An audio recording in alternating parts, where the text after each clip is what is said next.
حرام چیزوں اور حرام کاموں سے ہمیشہ بچتے رہو، تمہاری دعائیں قبول ہونا شروع ہو جائیں گی۔ نیک لوگوں کی صحبت تم پر فرض ہے، جس میں دین و دنیا دونوں میں فائدہ ہے۔ ضروری باتوں کی وصیت لکھ کر رکھنا موت کی تیاری کا ایک حصہ ہے۔ زندگی کا ہر لمحہ نہایت قیمتی ہے، جس کا اندازہ قیامت کے روز ہوگا۔ صدقے سے بیماری ٹلتی ہے، پرہیز فرض ہے اور علاج سنت ہے۔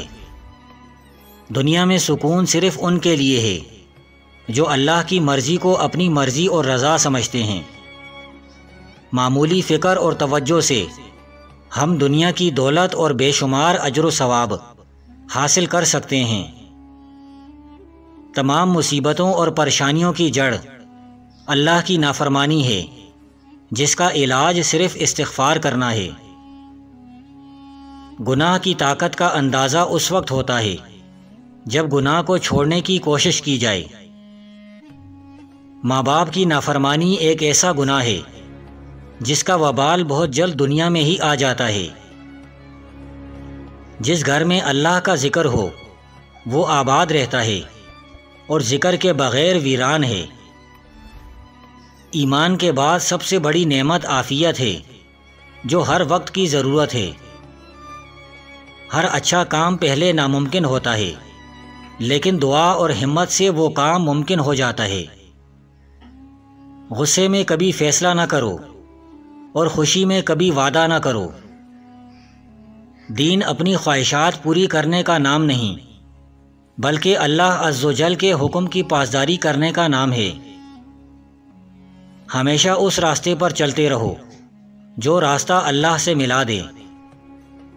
اگر آپ کو جینا ہے تو آپ کو اپنے مسائل سے لڑنا پڑے گا۔ اگر آپ لڑنے کے لیے تیار نہیں ہیں تو آپ کو جینے کا بھی کوئی حق نہیں ہے۔ زندگی کا مقصد خوشی حاصل کرنا نہیں، بلکہ اللہ تعالیٰ کی رضا حاصل کرنا ہے۔ جو بندہ نیکی اور بدی، شرارت اور نفع کا علم نہیں رکھتا، وہ ذلیل و خوار ہوتا ہے اور آخرت کی دولت سے محروم رہتا ہے۔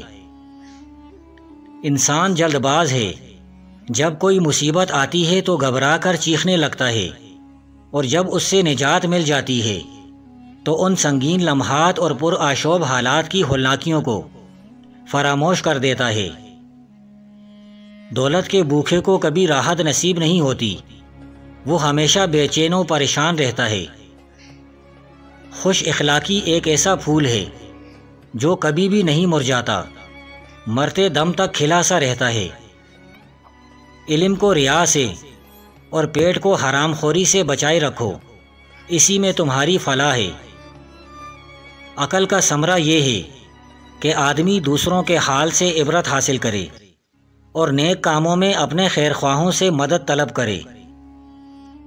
گزشتہ لوگوں کے آثار تمہارے سامنے اس لیے موجود رہے ہیں کہ تم ان سے عبرت کا سبق حاصل کرو۔ جب تک آسمانی کتابوں کے عہد و پیمان توڑنے والے لوگوں کے اوقات ظاہر نظر نہ ہوں، تب تک تمہیں اس کی پابندی کی برکات معلوم نہیں ہو سکتی اور تم اس کی پابندی نہیں کر سکتے۔ داناؤں اور عقل مندوں کی خصلت یہ ہے کہ وہ آخرت کی طرف متوجہ ہوتے ہیں اور دنیا سے منہ پھیر لیتے اور جنت کے شیدائی ہو جاتے ہیں۔ سفید بغلہ ایک ایسا پرندہ ہے جسے گھر میں لاؤ تو 90 سال تک غربت اور مفلسی گھر میں نہیں آتی۔ اس بندے کے پاس اپنا عذر بیان نہ کرو جو اس بات پر خوش ہوتا ہے کہ تیرا کوئی عذر باقی نہ رہے۔ اللہ تعالیٰ اس پر رحم کرے جس نے اپنی قدر کو پہچانا اور اپنی حالت سے آگے نہ بڑھا۔ جو شخص اپنی قدر کو سمجھتا ہے اور اس کے مطابق کام کرتا ہے، وہ اپنی قدر محفوظ رکھتا ہے۔ دو چیزیں ایسی ہیں جن کی قدر وہی جانتا ہے جس سے یہ مسلوب ہو جائیں۔ اول قدرت و قوت، دوم دولت مندی۔ آدمی کی قدر اس کی ہمت کے مطابق اور اس کے عمل اس کی نیت کے موافق ہوتے ہیں۔ نیک نیت رکھنے سے دنیاوی کاموں میں کامیابی حاصل ہوتی ہے، اور نیت میں خلل سے بنا ہوا کام بھی الٹ پلٹ ہو جاتا ہے۔ سینے کا حسد اور کینے سے پاک ہونا عابدین کے لیے بڑی سعادت اور کامیابی کی بات ہے۔